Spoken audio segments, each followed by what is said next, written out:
I made 2 humans. I should be able to take apart an engine. It just broke again, dude.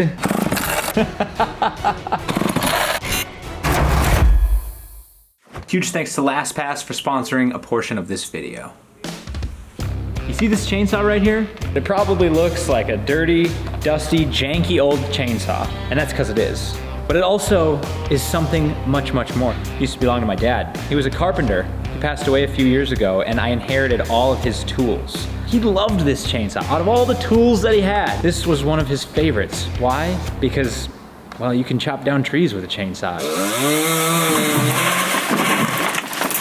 It's just been sitting in my garage, not working, rotting away on a shelf. But today, that all changes because I've decided, after years, I'm gonna restore my father's old chainsaw. I don't think this chainsaw has run in about 15 years, and I'm pretty sure it's as old or older than I am. I don't even know who made this chainsaw. Made in Canada, that's all it says. Full disclaimer, I am a 100% complete amateur. I follow my own intuition. Usually it's not by the way that you're, quote, supposed to do things, and none of the things that I do or say should be taken seriously. Maybe, I don't know. Here, let me help you. Yeah, hopefully it just works. Everyone who saw the Primtech video commented about how you shouldn't start chainsaws like this and how you're supposed to put it on the ground and then put your foot on the plate and then say your prayers. Look, people have been starting chainsaws like this since time immemorial because that's the only way that chainsaws were built. Did you start it? Did you not hurt yourself? Did you think about safety before you did it? Well, then you did it right. Well, that's a problem right there. One of the reasons why it's not turning on is because this on switch isn't freaking connected to anything. So I need to take this apart.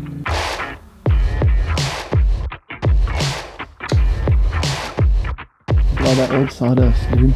That sawdust is probably from logs that kept you warm in the winter as a kid. It probably is, dude. That's good. Look at that. Look at that, dude. Look at this 20-year-old pine grime. Oh, pine grime, dude. That's so satisfying to watch. It's so satisfying, dude. Camera, dude. Metal particles that'll be in your body for the rest of your life. It smells like condensed garage. Oh my god, it does. Like essence of garage. Garage, dude.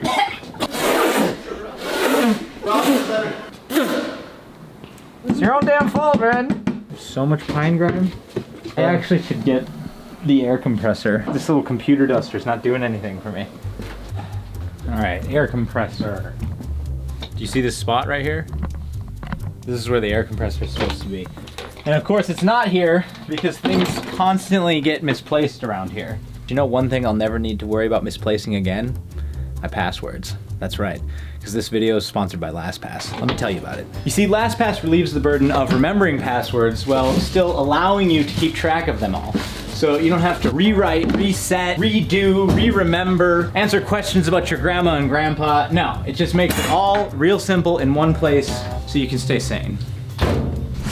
LastPass autofills your credentials through cross-device syncing. So whether you're on a website, iOS, Android, doesn't matter. LastPass will automatically fill in your username and password and make it fast and easy to log in. It's beautiful. Now, you might be wondering things like, how many passwords can I keep on LastPass? And is it really actually secure? Well, actually you can keep unlimited amounts of passwords on there. And it can be so secure that through a process of encryption, LastPass won't even know your passwords. So if you guys are interested in simple, secure, and convenient password protection, click the link in the description below to find out more about LastPass. Now, back to that chainsaw. Dude, why is it here? So this is our new editor! Yeah, this is our new editor. Hey man, how's it going? Ready?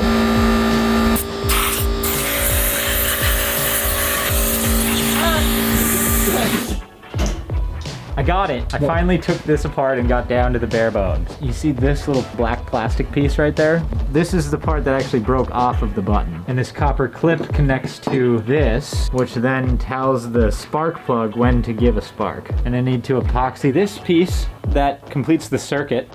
And then while it dries, there's a perfect opportunity to clean all of the metal casting for the body of the chainsaw.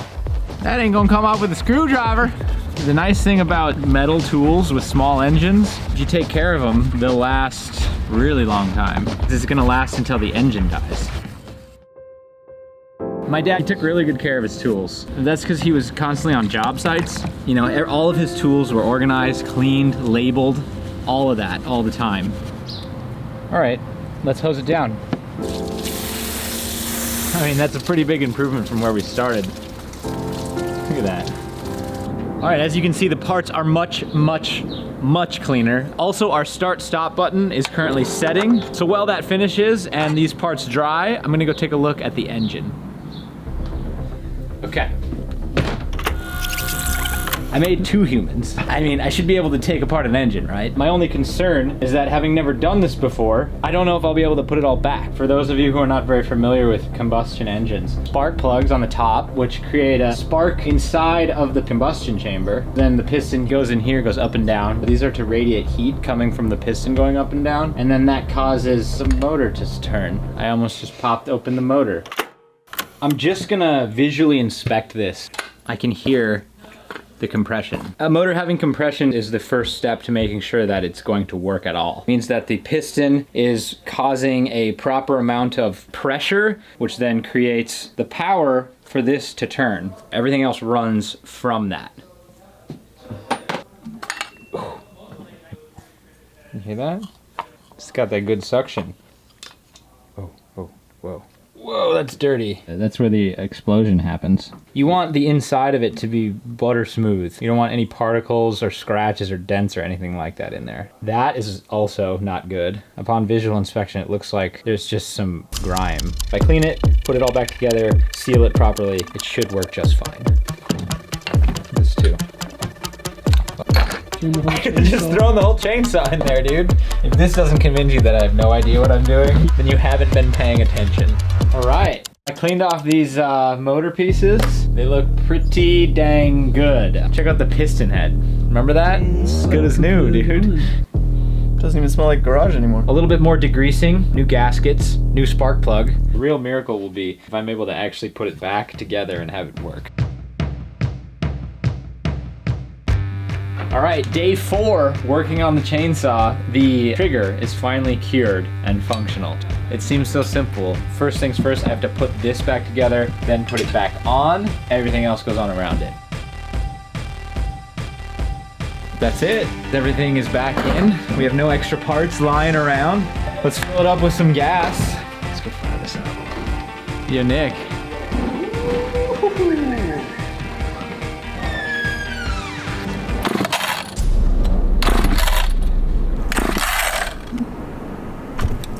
Oh God, that's not good. Uh-oh.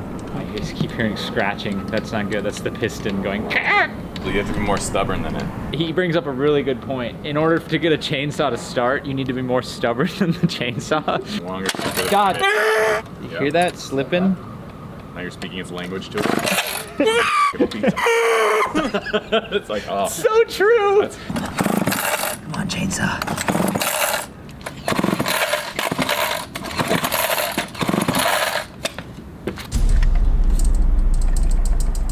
So I flooded it. Plus, I don't even know if the spark plug is sparking. I'll call my buddy, ask him for advice. Yeah. If I can't fix it, I'll just send it to him. That'd be a real disappointment. I feel like I need to fix it. I mean, maybe he can just give you advice and you can do it. I hope He can so. walk you through it. Okay. I'm still not sure whether or not the spark plug is causing a spark inside of this little engine here. There is a way to test that with this, an inline spark tester. If the spark plug is in fact causing a spark, this will light up. And then we know that that's not the problem. If that is the problem, it means there's something wrong with the electric starter, and now that's really an area that's beyond my level of knowledge. Probably need to send it out. I hope that's not the problem, because I really want this thing to run. Okay, so yeah, there's no spark happening. Yeah, okay. Well, that's probably why it's not starting. Let me just double check this, like on another thing that I know that works. Here's the thing about dads. They see the potential of what things can be. They see the potential in you that you don't see in yourself when you're younger. Do you think your dad saw that potential coming out in you? Well, he saw the potential. He didn't see the result, though. I was like 28 when he passed away. I was starting to become a man a little bit, but you know, at that age you're still kind of young. But I don't know. I think he was pretty proud of us because he did a lot worse than I did as a young man.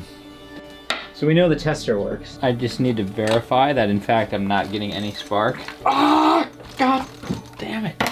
This is the exact same thing I'm gonna tell my son. God damn it. What the hell's wrong with you? Let's just do this one more time. Watch for a little spark. Right in here. Oh my God! Yes! Dude! Woo! Dude, did you hear that? Is that what I thought? Yes! Yeah! Yeah! Yeah! If you don't give up, you'll win eventually. Shit, I almost had it, dude. Come on, you got this. Were you facing north when you pulled it? Yeah. It might be more of like a southern chainsaw. Maybe try facing south.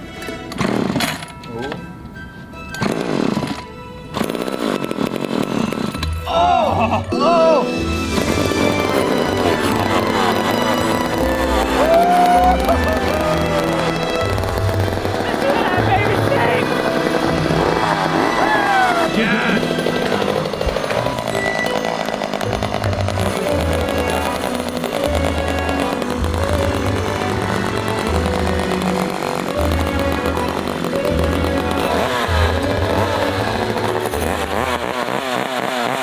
Now we just need a chain.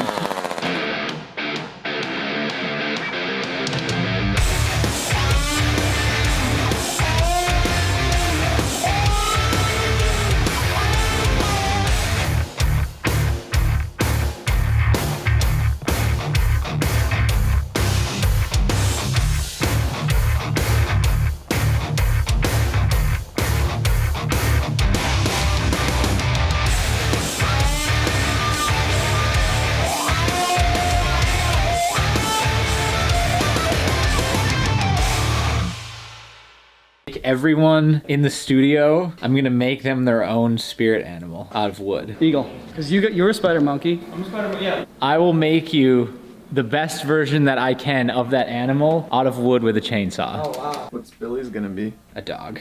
I believe Sam's a wolf. What's your spirit animal?